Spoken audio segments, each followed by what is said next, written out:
당신이 찾던 무서운 이야기 고비의 TV.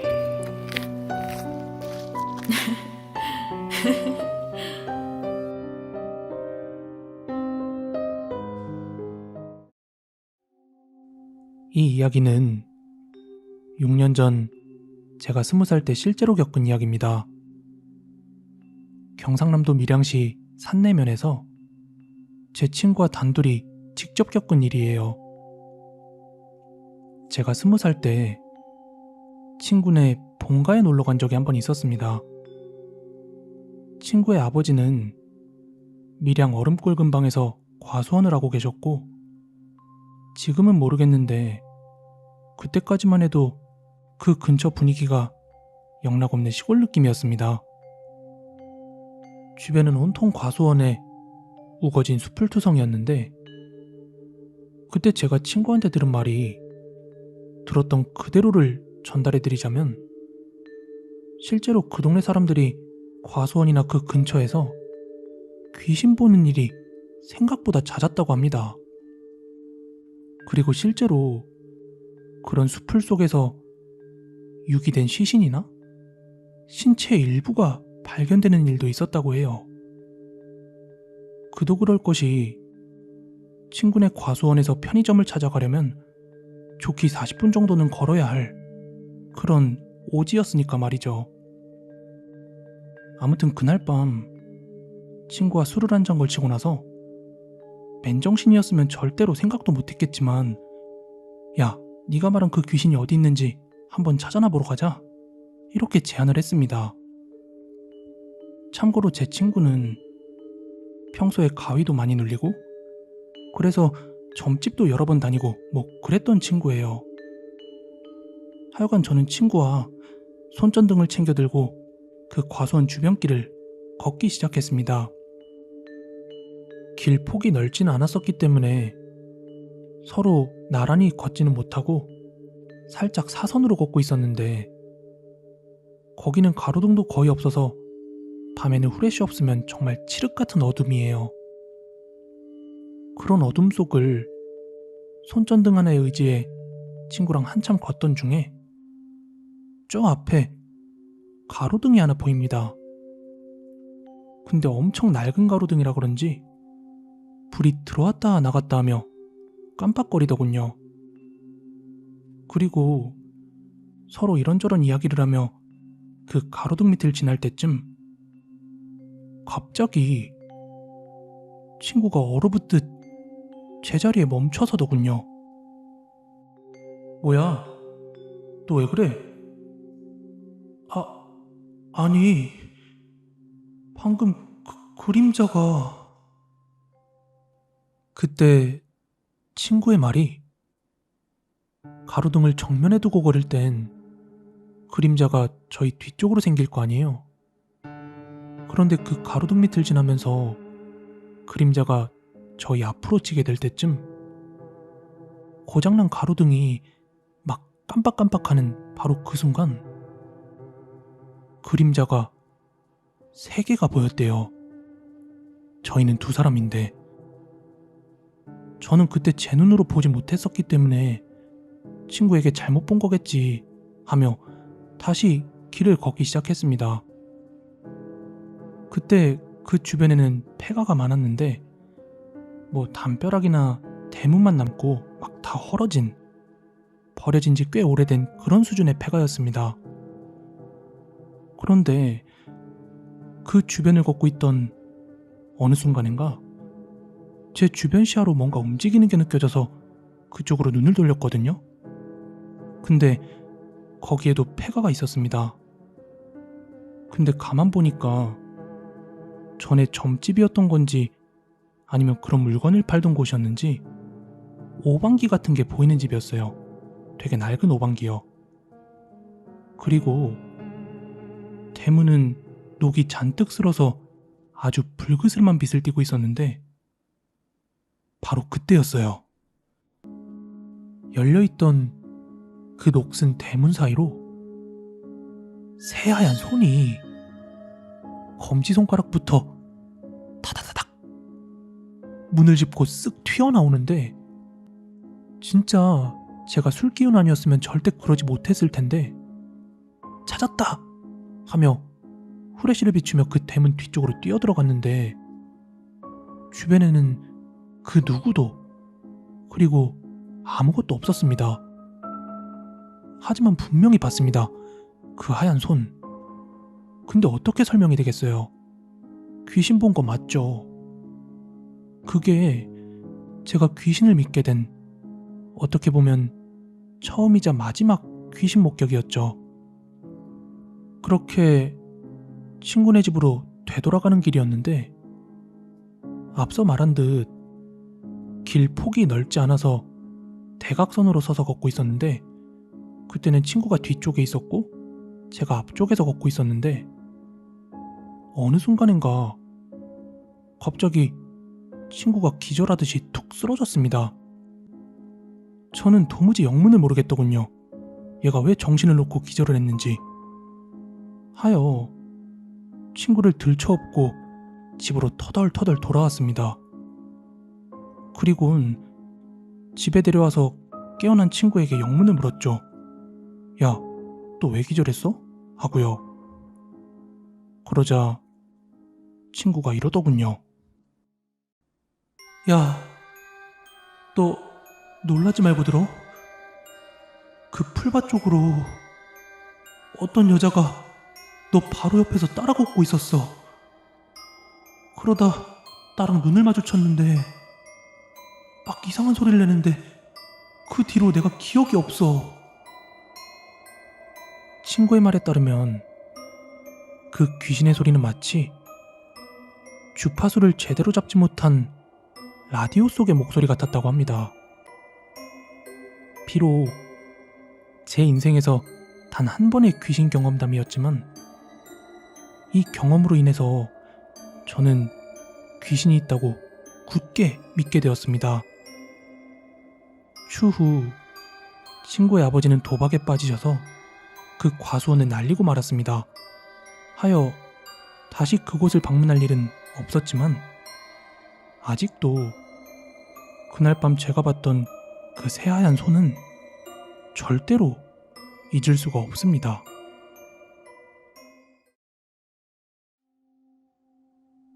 때는 전역하고 부동산 분양업을 할 때였습니다.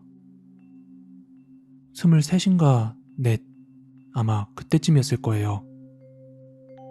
부동산 분양업의 특성상 분양이 100% 완료되어 끝나거나 아니면 일이 안 돼 다른 곳으로 옮겨야겠다고 팀원들이 판단을 하면 서울, 경기, 부산 할 것 없이 분양 일거리를 찾아서 이리저리 옮겨 다닙니다.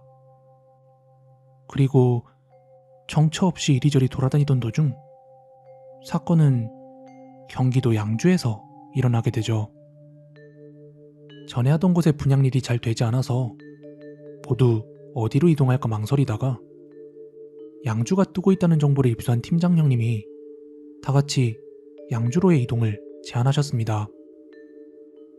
처음 같이 시작한 팀원들 중 몇몇 형님들은 그만두셨고 저랑 형님 둘 그리고 누님 한 분 이렇게 넷이 남아서 양주로 이동하게 되었습니다. 사무실은 양주에 위치한 롯데리아 맞은편에 있는 컨테이너였고 그 옆에 리치마트라는 대형마트가 있었던 것으로 기억을 합니다. 그리고 숙소는 영웅장이라는 여관이었습니다. 아무튼 팀장 형님이 여관에 올라가서 여관 주인과 월 숙박 금액을 조정하신 후에 저희 각자 숙소를 배정받고 이제 짐을 챙겨서 계단으로 올라가는데 카운터 앞으로 마중 나온 주인 아주머니 얼굴이 너무나 이상했습니다.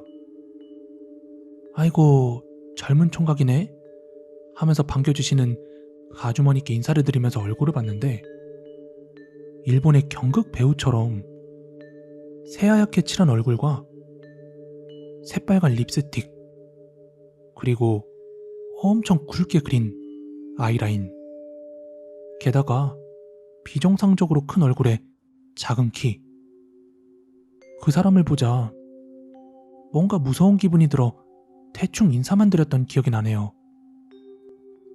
그리고 계단을 올라오자 바닥엔 온통 카펫이 깔린 옛날식 여관이 눈에 띄었고, 한낮이었음에도 불구하고 온 복도의 불이 어둡게 꺼져 있었습니다.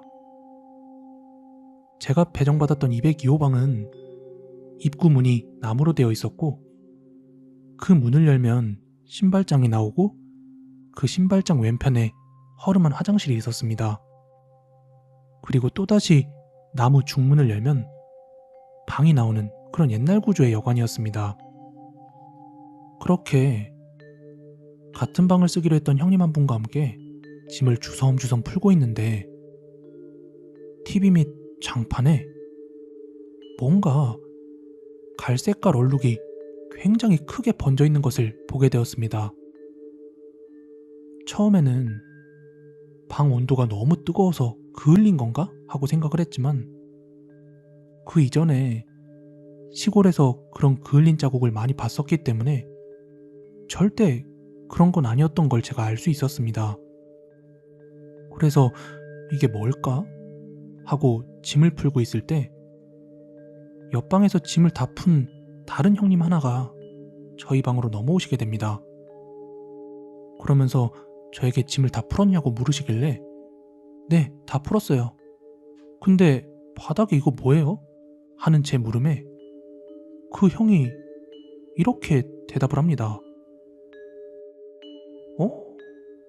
이건 사람 피 스민 건데? 여기 누구 뒤졌나 보다야. 이러시는데, 그때야 제가 웃어넘기긴 했지만 왠지 등 뒤로 식은땀이 주르륵 흐르더군요. 아무튼 짐을 다 풀고 난 후에 다 같이 점심을 먹고 그날 업무들을 다 마친 후에 각자 숙소로 흩어져 쉬고 있었습니다. 저는 매일매일 꾸준히 유산소 운동을 하고 복귀하는 게 제 스케줄이었기 때문에 밖에 나가서 운동을 하고 다시 숙소로 돌아왔습니다. 그리고 방문을 여니까 같은 방 쓰기로 했던 형님이 주무시고 계시더라고요. 저도 화장실로 가서 옷을 빨고 샤워를 하고 있었습니다. 그런데 샤워를 하다가 자꾸 이상한 한기가 느껴지더군요. 그래서 하고 입김을 내어보니까 진짜로 입김이 났습니다. 그렇게 추운 겨울도 아니었는데 말이죠. 아무튼 샤워를 마치고 바닥에 이불을 깐 다음에 자리에 누웠습니다. 저는 잠이 들락말락 그렇게 한 10여 분 흘렀을까요? 저기 구석 멀리서 톡톡 톡톡톡톡 막 이런 소리가 들립니다. 처음에는 화장실에서 막 샤워타월 같은 게 젖어서 물이 떨어지나? 이렇게 생각을 했는데, 그 소리는 점점 갈수록 저희 쪽으로 가까워졌습니다. 어떤 소리인지 표현하기 좀 애매하지만 혹시 바닥이나 책상을 손톱으로 톡톡 리듬 타는 소리 아시나요? 마치 그 소리였던 것 같습니다. 이런 소리요.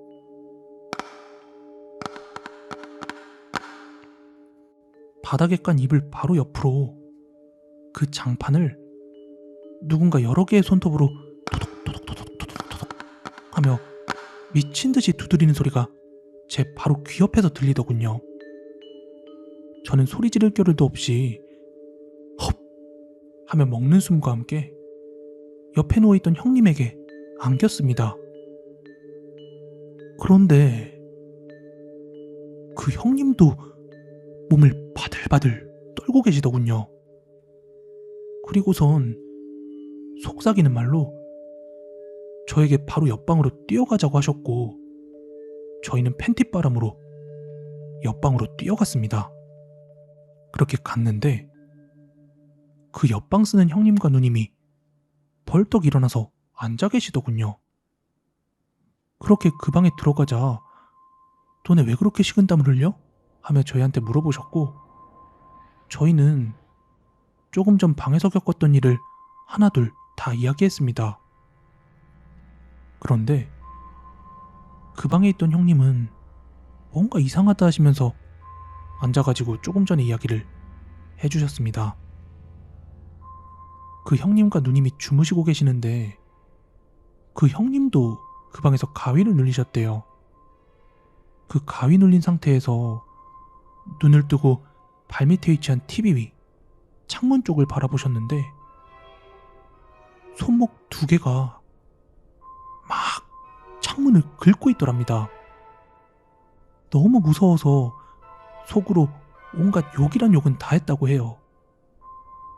그러자 점차 그 손목의 모습이 희미해졌고 형님이 안심하던 바로 그 순간 머리맡에 있던 나무문에서 손톱으로 그 나무문을 막 긁으면서 휘젓는 소리가 들렸다고 합니다. 그러다 화들짝 놀라 깨어났을 때 그 누님이 먼저 일어나서 앉아 계셨다고 해요. 이제 누님의 이야기입니다. 그 누님도 잠이 들었고 누님은 꿈을 하나 꾸시게 됩니다. 롯데리아 앞에 저희가 일하는 사무실로 가기 전에 횡단보도가 있었는데 저희 넷이서 그 횡단보도 앞에서 신호를 기다리고 있었답니다. 근데 꿈속에서 그 거리는 안개가 너무 자욱해서 한 치 앞도 안 보일 정도였다고 해요. 차도 하나 없고 사람도 하나 없고 그냥 아무 소리도 들리지 않는 고요한 정적이었다고 합니다. 그리고 신호가 바뀌고 이제 다 같이 길을 건너고 있는데 그 신호등 반대편에서 키가 엄청 크고 보라색 페도라를 쓴 여자가 천천히 걸어오고 있더랍니다. 그리고 그대로 그 여자를 스쳐서 지나가는데 갑자기 그 여자가 저기요 하고 누님을 불렀대요. 그래서 누님이 네? 왜요? 하고 대답을 하자 그 여자가 혹시 제 손목들 보신 적 있으세요? 라며 물었고 못 봤다는 누님의 말에 이상하다. 그럴 리가 없는데 하곤 제 갈 길 가더랍니다. 그렇게 저희가 다 같이 횡단보도 끝에 다다랐을 때 뒤에서 갑자기 후다닥 소리가 들려서 뒤를 돌아보니까 그 보라색 여자가 2팔이 없는 채로 그거 니네 방에 있잖아! 이렇게 갑자기 막 소리를 지르며 저희를 뒤따라 뛰어왔고 그대로 꿈에서 깼다고 합니다. 그렇게 일어나 보니까 꿈이 너무나 섬뜩했는데 그때 자고 있는 형을 보니 막 식은땀을 흘리고 있길래 누나가 흔들어 깨운 후에 앉아서 이런저런 이야기를 하고 있었는데 그때 저희가 문 열고 찾아왔던 거죠. 그렇게 다 같이 그날 일에 대해서 막 이런저런 이야기를 하다가 저희는 곧장 다음 날 방을 빼기로 했습니다. 그리고 저는 혼자서 방에 있던 제 짐을 막 싸고 있었는데 머리 위에서 뭔가가 후두둑 떨어지더라고요. 그래서 손으로 그걸 만져보니까 분명히 피였습니다. 저는 소리를 고래고래 지르면서 뒤로 나자빠졌고 정신을 차리고 다시 보니 그냥 물이었습니다. 그리고 천장을 올려다보며 물이 떨어진 곳을 찾아봤는데 천장은 바싹 말라있는 채로 일반 천장이랑 다를 바가 없었습니다. 저는 주인 아줌마 인사도 쌩까고 숙소로 옮겼는데 희한한 게 저희 넷은 돌아가면서 심한 잔병을 앓았습니다. 저는 위염과 장염이 갑자기 찾아와서 입원을 했었고 그 2 형님과 누나까지 각자 다 돌아가면서 크게 아팠던 기억이 있습니다. 그리고 그 영홍장 여관은 나중에 알고 보니까 조선족들과 세터민들이 월숙박하는 그런 여관이었더군요. 어쩐지 그날 밤 맞은편 방에서 조선 쪽 말투로 막 떠들고 집어던지고 싸우고 그러더니 무슨 일이 일어나도 이상하지 않은 곳일지도 모르겠어요. 때는 2009년. 평소 친분이 있었던 의무중대 분대장에게 전해들었던 실제 이야기입니다. 흔히 돌고 도는 군대 이야기로도 한 번도 들어본 적이 없는 이야기일 겁니다. 다만 글에 들어가 있는 요소들로 어느 부대인지 유추가 가능하겠지만 군대 이야기인 만큼 아시는 분이라도 부대 언급은 절대 없었으면 합니다. 저는 강원도에서 군복무를 했습니다. 저희는 군대 밖에 싸제 음식을 시켜 먹을 때 의무중대 옆에 되게 뜬금없이 세워져 있는 하얀 개 형상을 하고 있는 동상이 있었거든요. 항상 그 동상으로 가져다 달라고 해서 받았습니다. 여기 족발 대짜 하나 개동상 쪽으로 가져다 주세요. 뭐 이런 식으로요. 왜냐하면 그 개동상 바로 앞 철조망이 부대 경계였기 때문에 손만 내밀어서 음식을 받고 계산을 해주곤 했습니다. 저는 그 일이 있기 전까지 그 개동상이 왜 뻘쭘한 그곳에 서 있는지도 전혀 몰랐었죠. 본론으로 들어가서 저희 중대가 경계하는 탄약고는 항상 의무중대 옆에 있는 오르막길을 지나야 올라갈 수 있었습니다. 다시 말해서 하루에도 몇 번씩은 그 의무중대 건물을 본단 말이죠. 2층짜리 작은 건물이었는데요. 그 의무중대 건물 옥상에는 초소가 하나 있었는데 거긴 진즉에 폐쇄를 한 건지 전 신병 때부터 그 초소가 운영되고 있는 걸 단 한 번도 본 적이 없었습니다. 그런데 하루는 경계를 나가다가 뭔가 평소에 다른 걸 느꼈는데 새벽에 그 폐쇄된 초소에 불이 환하게 들어와 있는 거예요. 아마 근무를 서고 있으니까 그랬던 거겠죠? 아, 이제부터 저기 근무 서나 보네? 하면서 저는 그냥 넘어갔습니다. 뭐 저희 부대도 아니고요. 그리고 한 2주쯤 지났나? 다시 거기에서 경계를 서고 있지 않는 거예요.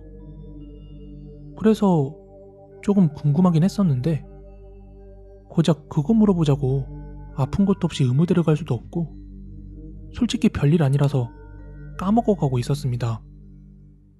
그러던 중 샤워장에서 의무분대장을 만났습니다.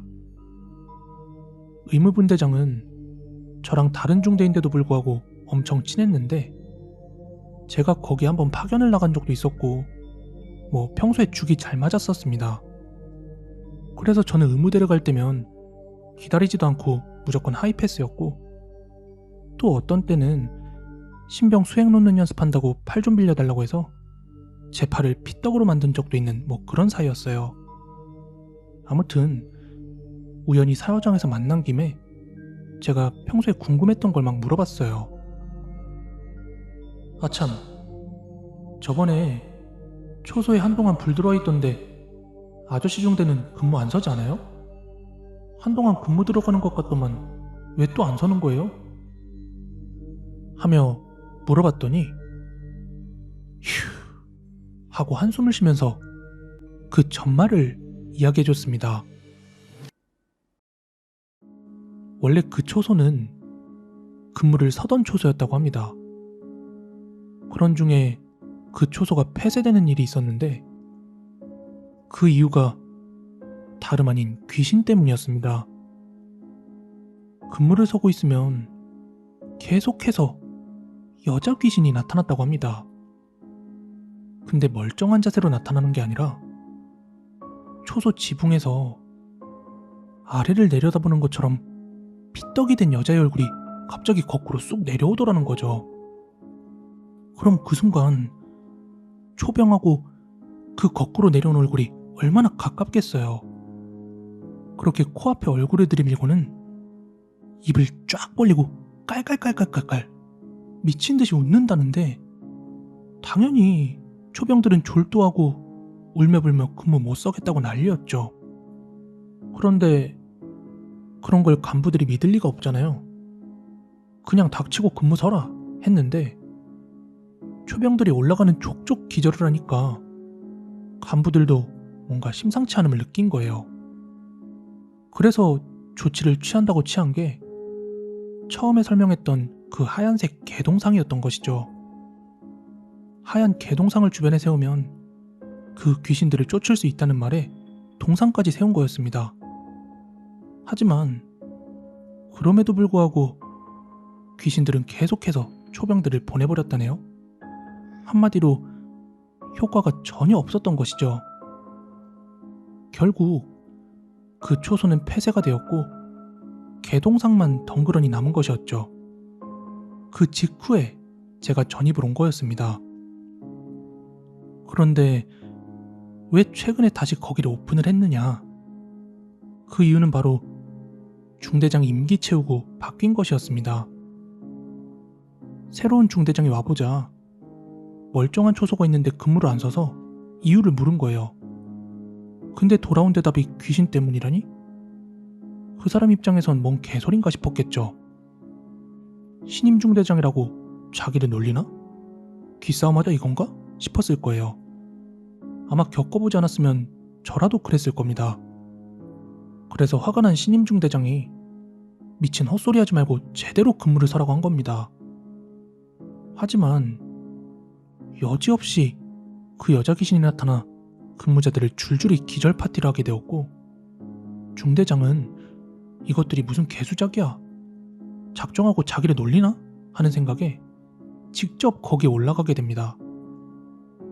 그런데 본인도 그것을 목격하기 이르자 그 초소가 2주 만에 다시 폐쇄가 되었다고 합니다. 이런 미친 스토리를 샤워하면서 아무렇지도 않게 이야기를 하길래 얼마나 시달렸으면 이럴까 싶기도 했어요.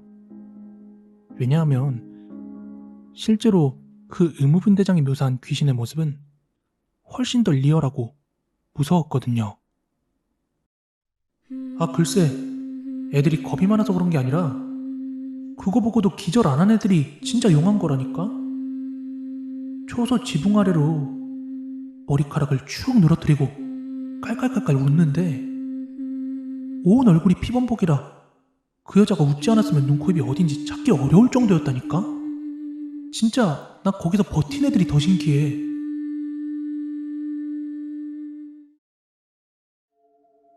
이 이야기는 2001년도에 제가 실제로 겪은 이야기입니다. 저는 지난 2017년부터 작년 말까지 플랜트 관련 업종에서 근무를 했습니다. 저의 첫 취업은 해외 취업으로 한동안 필리핀에서 일을 하다가 한국으로 들어온 뒤 이직을 했고 그 당시 근무지가 경남 사천이었습니다. 저는 본가가 서울이었기 때문에 한동안 회사에서 제공해주는 숙소 생활을 하게 되었습니다. 근데 뭐 숙소라고 해서 기숙사 건물 이런 게 아니라 그냥 일반적인 아파트에 몇몇 호실들을 잡아서 직원들 숙소로 제공해줬어요. 큰 거실 하나에 방 3개짜리 아파트로 한 호실에 직원 3명이 같이 사용했습니다. 뭐 여느 집들이 그렇듯이 안방이 가장 크고 나머지 방 2개는 비슷비슷한 사이즈였습니다. 그런데 보통 먼저 들어온 사람들이 큰 방을 쓰지 않나요? 물론 제가 경력직이긴 했지만 기존에 계신 분들도 분명히 경력이 있는 분들인데다가 그 회사에는 저보다 먼저 취직을 하신 걸 텐데 굳이 가장 넓은 안방을 비워두었더라고요. 저는 좋다 하고 짐을 정리한 뒤 하루하루 새로운 회사에 적응해 나가고 있었습니다. 같은 방 쓰는 사람들과도 많이 친해졌고요. 그렇게 며칠을 같이 지내던 도중 저는 그 동료들한테 지나가는 말로 왜 저기 큰 방 안 쓰셨냐 하며 가볍게 물어봤고 그분들도 그냥 어차피 잠만 자는 방인데 짐 옮기기 귀찮아서 그렇다 하며 답변을 주시더군요. 그래서 그냥 그런갑다 했습니다. 하지만 어느 날 밤부터였습니다. 제 방에는 거실 베란다와 연결돼 있는 창문이 있었는데요. 어느 날 잠을 자다가 문득 눈을 떴는데 상체만 보이는 검은 그림자가 하나 보이더라고요. 머리는 보이지 않았고요. 바깥에 가로등 불빛을 배경으로 해서 그 그림자가 보이는데 처음엔 제가 잠결에 저기 베란다 옷 말린다고 걸어놓은 게 그렇게 보이는 걸까? 생각을 했어요. 그리고 다시 잠이 들었고 아침이 밝아오며 출근 준비하려고 일어났는데 그때는 창문에 뭐 하나 가리는 것 없이 해가 막 들이쳤습니다. 그리고 불과 며칠 뒤였죠. 퇴근 후에 숙소로 돌아와서 잠이 들었는데 자기 전에 맥주를 한 캔 따고 잤더니 소변이 마렵더라고요. 그래서 그날도 저번처럼 잠에서 깼는데 창문에는 저번처럼 옷이 걸려있던 건지 또 그림자가 져 있었습니다. 그래서 그냥 그런가 보다 하고 저는 화장실에서 볼일을 보고 거실 베란다로 나가서 창문을 열고 담배를 한 대 태우고 있었습니다. 그러다가 문득 베란다 왼쪽을 바라봤는데 베란다 천장 건조대에 아무것도 걸려있지 않은 거예요. 그냥 바닥 쪽으로 캐리어나 뭐 안 쓰는 짐들만 좀 널브러져 있을 뿐. 그래서 저는 갸우뚱하며 마저 담배를 피고서 방으로 들어갔어요. 그런데 거실을 지나서 방으로 들어가자 창가 쪽으로 그림자가 져 있어요. 근데 제가 누워서 볼 땐 몰랐는데 그 방으로 들어가면서 정면으로 보니까 그 그림자가 상체, 그러니까 윗도리만 보이는 게 아니라 다리까지 보이면서 뭔가가 서 있는 듯 보였습니다. 조금 전 담배 필 때까지만 해도 그 베란다 쪽엔 아무것도 없었는데 그래서 이거 뭐야? 하고 저는 그대로 제 방 창문을 열었습니다. 그리고 전 다음날 아침 출근 중인 같은 방 동료들에게 발견이 되어 눈을 뜨게 되었습니다. 그날 밤 제가 본 건 창문을 열자 얼굴이 없이 목이 잘린 채 몸만 덩그러니 서 있는 누군가의 전신이었습니다. 저는 분명히 기절을 했지만 그때 그것을 보고 제가 느낀 느낌은 그대로 기억이 납니다. 창문을 열고 코앞에서 그것을 마주했을 때 저는 이게 분명히 잘못 본 게 아니라는 확신이 듦과 동시에 그 끔찍한 모습에 어찌할 바를 모르고 마치 오래 앉았다 일어나면 눈앞이 흐려지면서 현기증 나는 거 알죠? 마치 그것처럼 눈앞이 막 뭐가 번지면서 흐려지던 게 마지막 기억이었습니다. 이 일은 저희 회사에서도 많이 회자가 되었었습니다. 그리고 제가 나중에 듣게 된 사실은 예전에 원래 그 방을 쓰던 한 유부남 직원이 있었다고 합니다. 그분은 주말 부부 생활을 하고 있었는데 어느 날 그분께서 와이프가 불륜을 하고 있다는 사실을 알게 된 거예요. 그러자 이젠 주말이 되더라도 집에 안 가고 계속 일 숙소 이렇게 반복하면서 지내고 있었던 거예요. 그러다가 2017년 추석이었을 거예요. 그때가 추석이 황금 연휴라 연휴가 꽤 길었었는데 다른 동료들은 여자친구 보겠다, 또 가족들 보겠다며 다 고향으로 떠났는데 이분은 갈 데 없이 그냥 숙소에 남아 있었던 거예요. 물론 같은 방 동료들이 걱정도 했지만 겉으로는 아유 괜찮으니까 다녀오라고, 난 이번 연휴엔 좀 쉬겠다며 그래서 숙소에 남아 있었던 건데 그분이 역시나 감정적으로 버티기 어려웠던 건지 베란다에 있던 왕관기였던가? 거기에 목을 메고 스스로 목숨을 끊었다고 합니다. 근데 앞서 말씀드린 대로 그 황금 연휴였다고 했잖아요. 거의 일주일이 넘는 기간이었는데 그렇게 연휴가 길다 보니까 그 시신이 발견되었을 때는 상태가 상당히 좋지 않았다고 합니다. 그 일을 겪고 난 뒤로 저는 회사와 상의 후에 월세 정도만 지원을 받기로 하고 근처 원룸을 구해서 방을 빼게 되었습니다.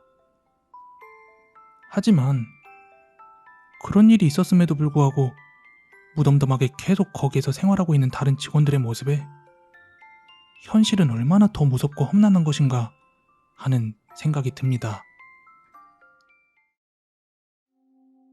안녕하세요. 저는 전주에 살고 있는 31 초보 신랑입니다. 오늘 이 글을 쓰는 이유는 다름이 아니라 여러분들이 집을 구할 적에는 조금 더 꼼꼼히 따져보시길 바라기 때문입니다. 어떻게 이야기를 시작해야 될지 잘 모르겠습니다. 많이 지쳤고 또 많이 혼란스럽네요. 저희 부부는 지난 11월 집을 이사하게 되었습니다.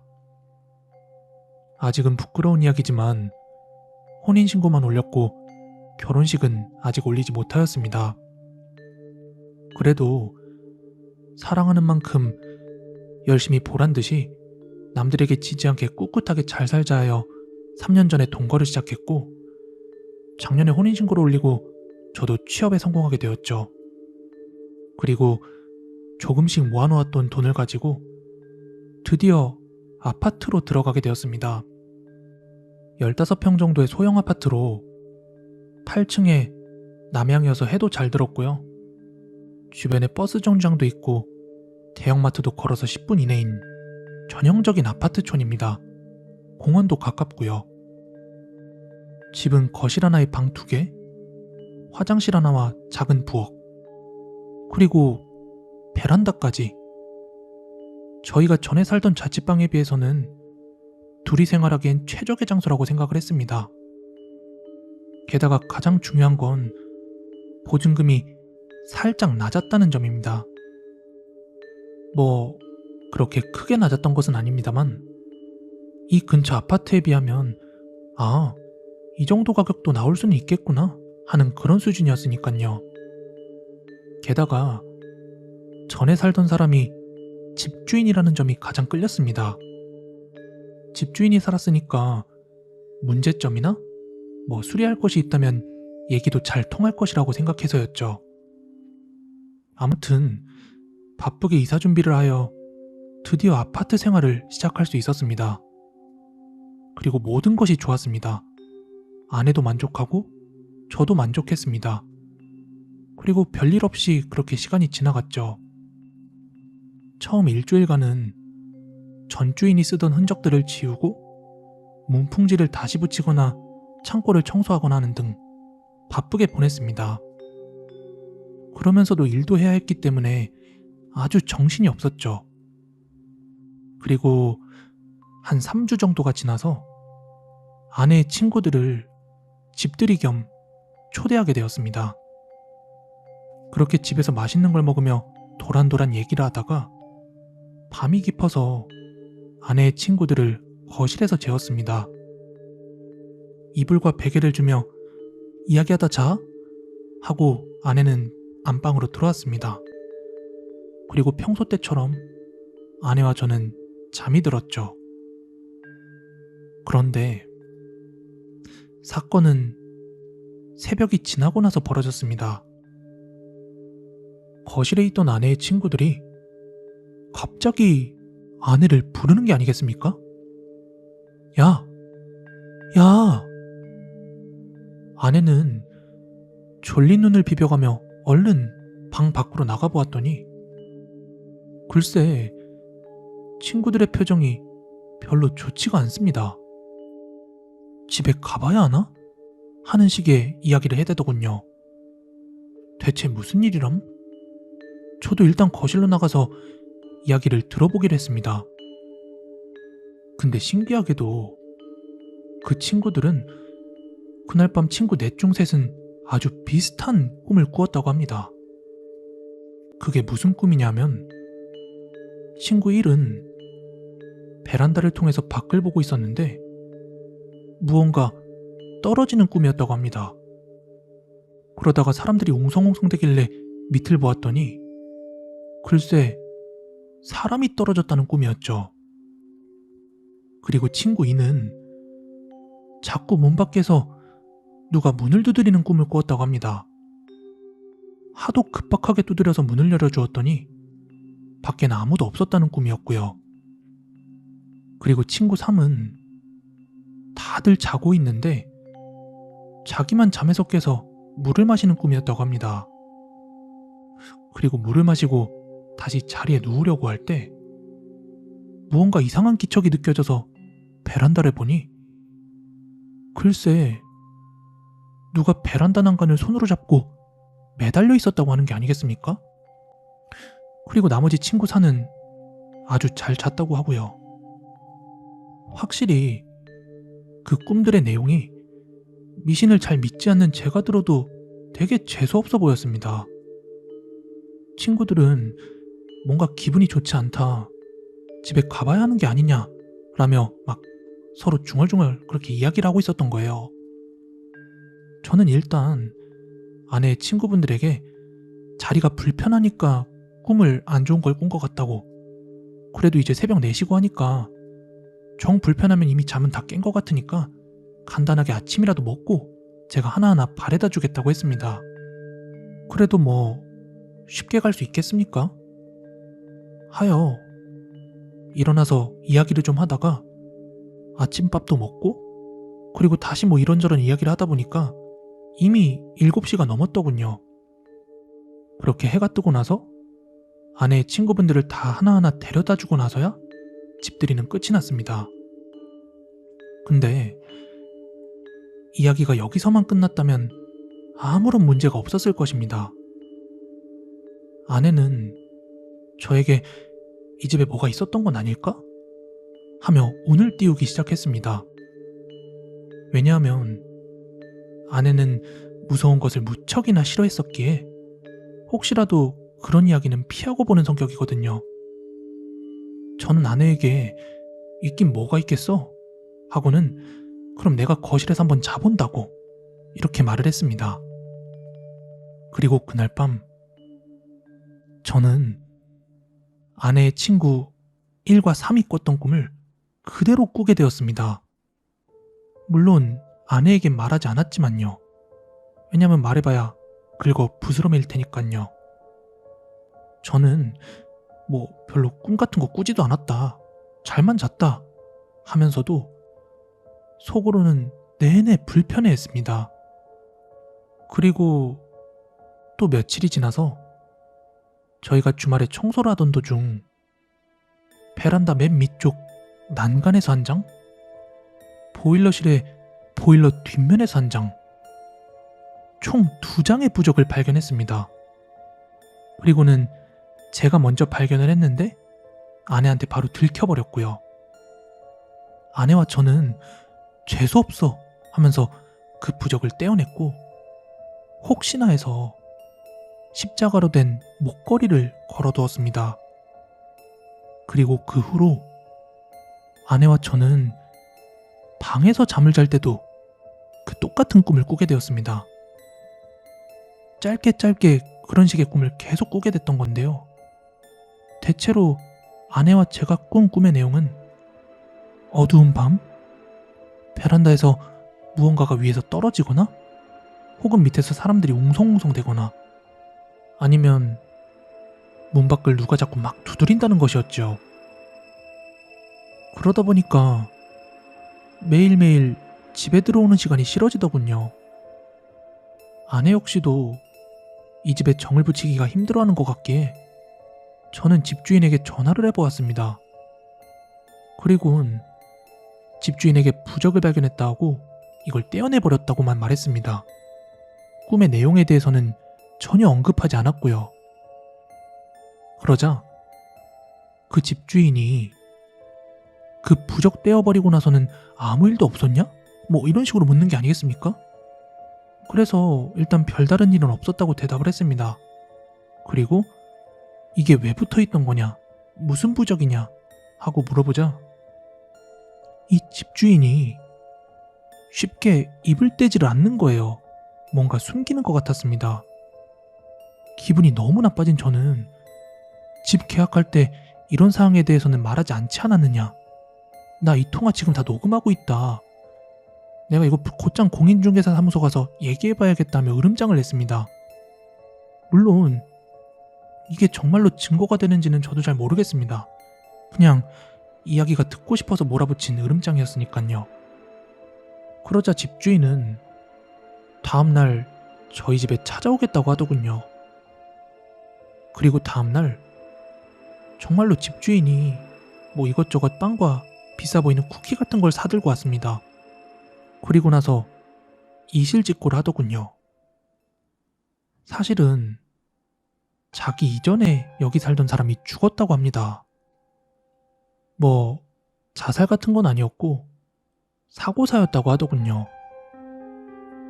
당시 TV가 잘 나오지 않자 이제 베란다에 달린 안테나를 좀 손보겠다고 거기에 올라갔던 거예요.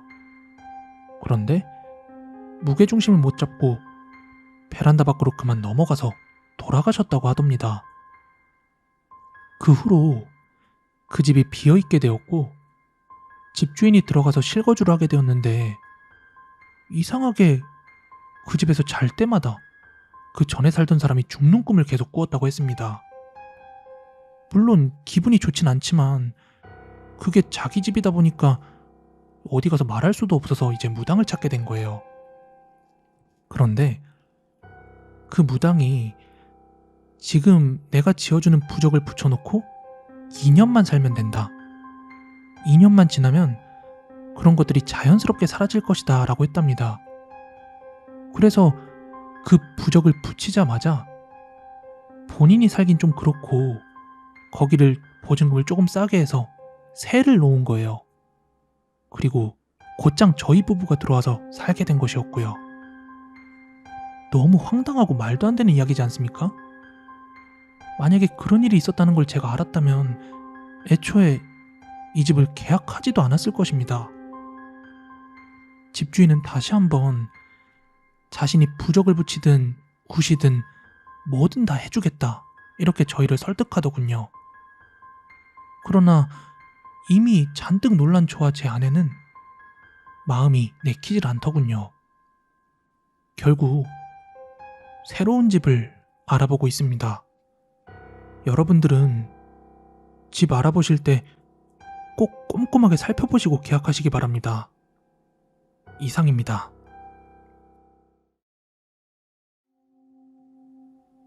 제가 지금부터 말씀드릴 이야기는 그저 우연의 일치라고 생각을 합니다. 하지만 제가 전달하는 모든 보고 들었던 것들은 그날의 상황 그대로를 전달해드리는 것입니다. 저희 친형은 저랑은 연년생으로 고등학교 2학년 당시 킥복싱 선수 생활을 하고 있었습니다. 당시 중요한 시합이 하나 있어서 가족들 다 같이 강원도 양구 총구석으로 형을 응원 갔습니다. 형은 같은 체육관 사람들과 시합 전날 먼저 시합장으로 향했고 저희 가족은 시합 당일날 형을 응원하러 갔죠. 대회 일정은 1박 2일, 이틀 동안의 일정이라 형은 같은 선수부 사람들과 숙소를 쓸 수밖에 없었고요. 그래서 엄마 아빠와 저는 시합장 근처에 숙소를 잡고 따로 하루를 보낼 수밖에 없었습니다. 아무튼 그 시합 첫날은 서울에서 아침 일찍 시합장으로 향해서 형의 시합을 응원했습니다. 다치면 어쩌나 하는 부모님의 우려와는 다르게 형은 기분 좋게 시합을 이기더라고요. 그렇게 늦은 오후가 돼서야 첫날의 모든 시합이 끝이 났습니다. 부모님은 고생한 형과 맛있는 저녁 식사를 하고 싶었지만 같은 체육관 사람들끼리 따로 다 같이 오리고기를 먹으러 간다고 해서 저와 부모님은 따로 밥을 먹게 되었습니다. 근데 그 당시에 강원도 양구는 진짜 뭐 할 만한 게 아무것도 없었습니다. 그러자 아버지께서는 근처 좋은 데서 드라이브나 하고 밥이나 먹고 오자고 했어요. 그래서 한참 돌아다니다 먹은 저녁 메뉴가 매기 매운탕이었습니다. 근데 진짜 너무 맛있었어요. 태어나서 민물생선 매운탕은 처음이었는데 제가 알던 그런 매운탕이 아니더라고요. 부모님께서도 오랜만에 너무 맛있었다며 다들 감탄을 했고, 형도 같이 왔으면 좋았을 텐데 하는 아쉬움과 함께 다시 펜션으로 돌아왔습니다. 그리고 다음날 다시 둘째 날 시합이 재개되었는데 형은 기분 좋게 금메달을 차지했습니다. 시상식까지 다 끝난 뒤에는 가족들이 오지 않은 관원들은 체육관차를 타고 다 같이 돌아갔고, 가족이 있는 사람들만 따로따로 해산하게 되었는데 저희 가족은 형을 태우고 따로 출발했습니다. 그렇게 서울로 가는 길에 아빠는 형한테 저녁 뭐 먹고 싶어? 하고 물어보았고, 그때 형이 뜸을 들이면서 생각을 하고 있길래 저는 곧장 어제 그 매운탕 진짜 맛있던데? 하며 운을 뗐고, 그러자 부모님께서는 맞다, 어제 매운탕 진짜 맛있었는데 우리 한 번 더 먹어도 되는데 넌 어때? 하며 형한테 물었습니다. 형은 좋다고 대답을 했고, 그렇게 어제 갔던 집 말고 춘천인가 가평 어디쯤에 있는 한 매운탕집으로 들어갔습니다. 그 집은 민박도 같이 운영하고 있었고, 아버지께서는 여기서 하루 자고 가면 어떻겠냐고, 윤기가 금메달까지 땄는데 아빠는 소주 한 잔을 안 할 수 없겠다면서 사장님을 부르시더라고요. 저기요 사장님, 지금 민박 방 남는 거 있습니까? 예, 1박에 5만원만 주셔. 아, 그러면 이따가 방 하나 주시고요, 여기 참이슬도 하나 주십시오. 그리고 다 같이 맛있는 저녁 식사 후 사장님께 방키를 받아들고 다 같이 민박집으로 들어갔습니다. 이후 다 같이 나란히 누워서 자기 전에 이런저런 이야기를 나누고 있었는데요. 그때 아버지가 별 시덥잖은 이야기를 꺼내시더군요. 너희들 그거 알아? 어떤 거? 너네 민물 매운탕 이번에 처음 먹어봤잖아. 엄청 맛있었지? 확실히 맛이 다르지? 맛있더라. 확실히 횟집에서 먹는 매운탕이랑 맛 자체가 다르던데? 그거 왜 맛있는 줄 아나? 글쎄, 그냥 생선이 달라서 그런 거 아니야? 그게 말이지, 세상에서 가장 맛있는 고기가 사람 고기래. 아빠 취했어? 무슨 소리야?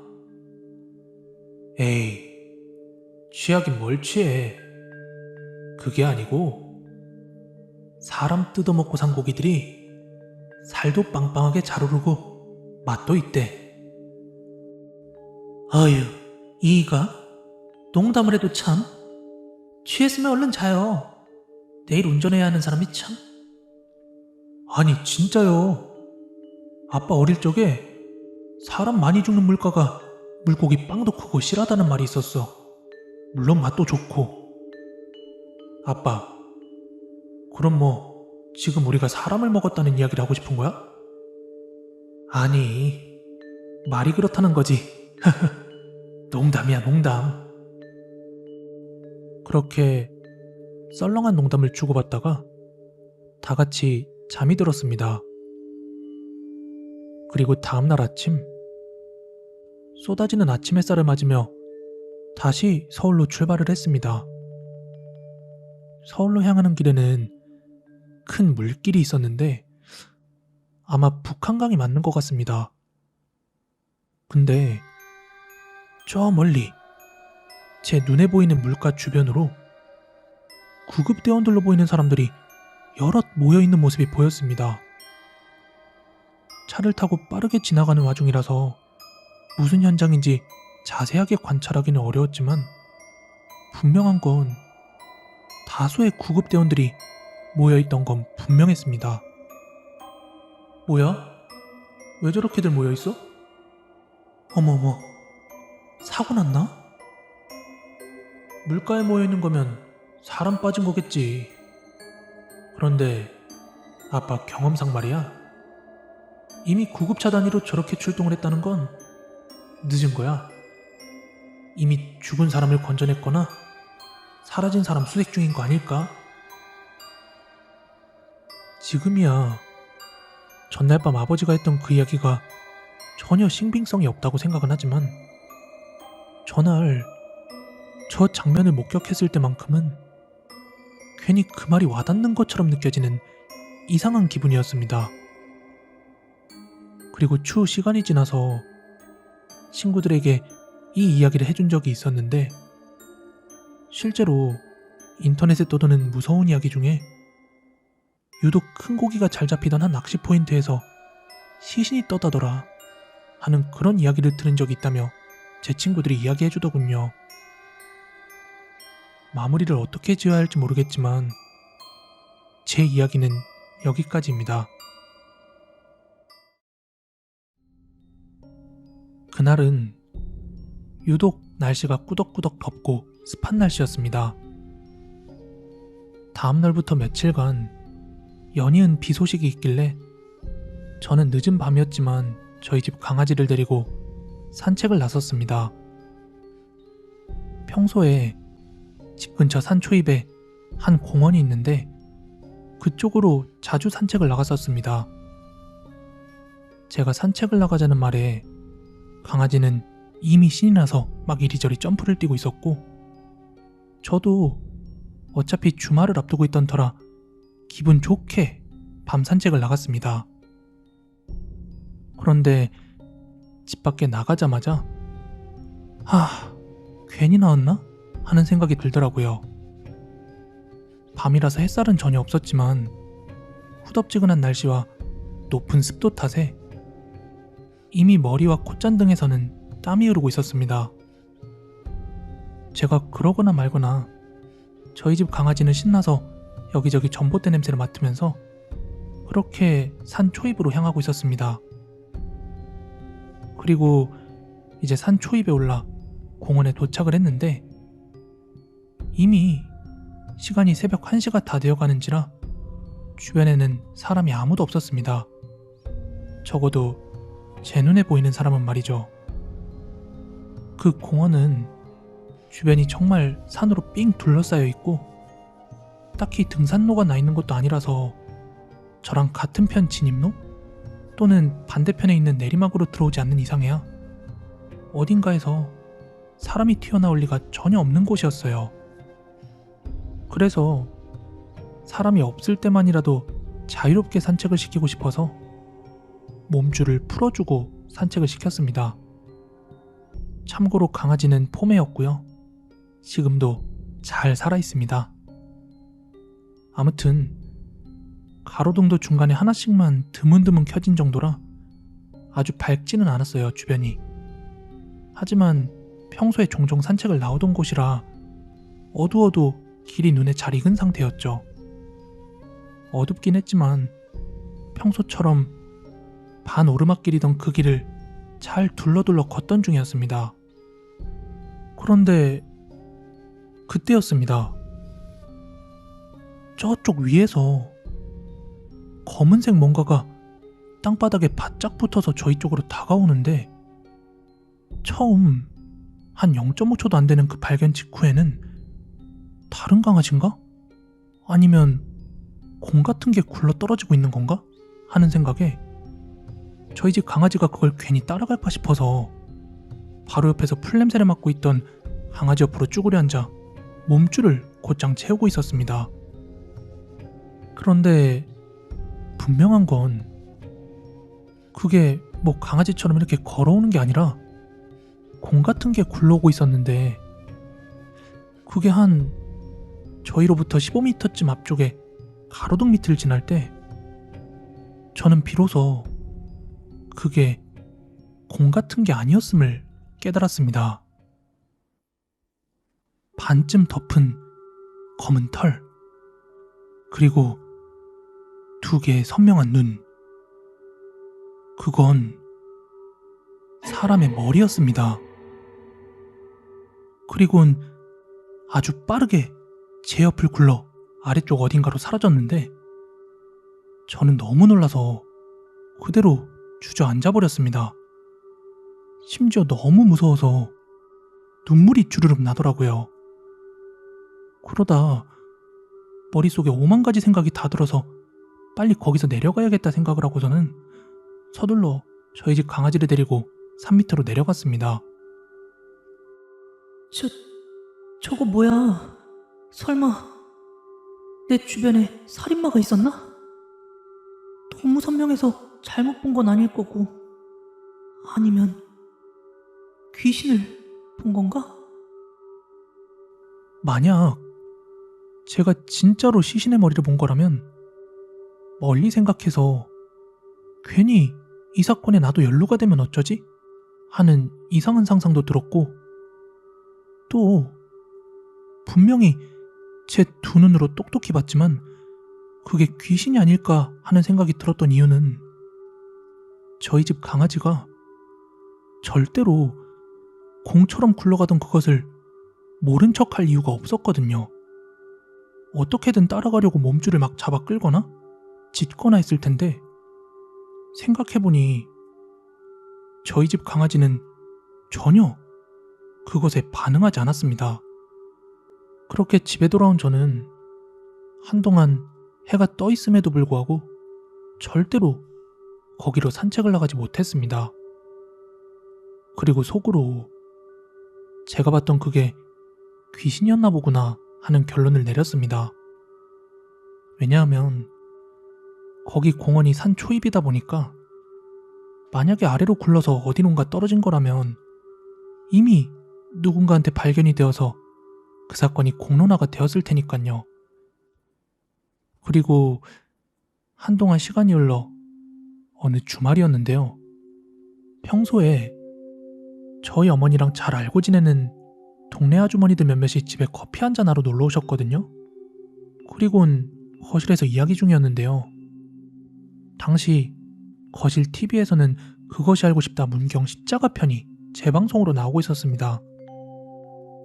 그 방송을 곁눈질로 보면서 엄마와 지인분들이 이야기를 나누시다가 한 아주머니의 충격적인 이야기를 하나 듣게 되었습니다. 아이고, 무슨 생각으로들 저런지 몰라. 요 10몇 년 전에 앞산 공원 조성할 때도 저기 목 없는 시신 나와가지고 수사했잖아. 근데 아직까지 범인 못 잡았어.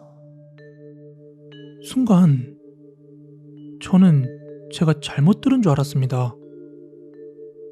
저희 집이야 중간에 이사를 온 거니 그 산에 대해서 알 턱이 없었는데, 엄마도 그 이야기를 듣고 놀라셨는지 그게 정말이냐며 되묻는데, 당시 거기서 발견됐던 시신이 40살 먹은 남자였다고 그 아줌마가 말씀을 하시는데, 듣고 있던 저는 햇살이 따뜻하게 내리쬐는 집안이 이렇게 오싹할 수도 있구나라는 걸 처음 깨달았습니다. 왜냐하면 제가 봤던 그 굴러가고 있는 머리도 길지 않은 머리의 남자였거든요. 아무튼 그 아주머니의 말씀이 사실이라면 이미 경찰에서 그 산을 다 수색을 했겠지만, 혹시라도 어디에 발견되지 못한 유골이 있는 건지, 아니면 그저 남아있는 혼을 제가 목격한 것인지 아직까지도 생각만으로 소름이 돋습니다. 오늘 준비한 무서운 이야기는 여기까지고요. 가시기 전에 좋아요, 구독하기 꼭 좀 한 번씩 부탁드리겠습니다. 저는 내일 더 무서운 이야기로 찾아오도록 하겠습니다. 감사합니다.